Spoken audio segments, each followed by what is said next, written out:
آداب، یہ آکاشوانی ہے۔ خبروں کے ساتھ میں مہتاب عالم۔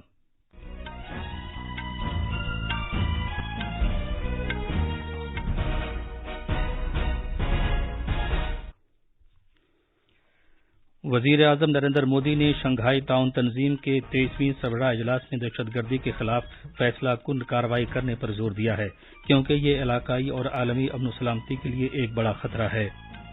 وزیر اعظم نریندر مودی نے کہا ہے کہ بھارت کی آزادی کے اگلے 25 سال کرتویہ کال ہوں گے، کیونکہ ملک اپنے فرائض کی انجام دہی کو اعلیٰ ترجیح دے رہا ہے۔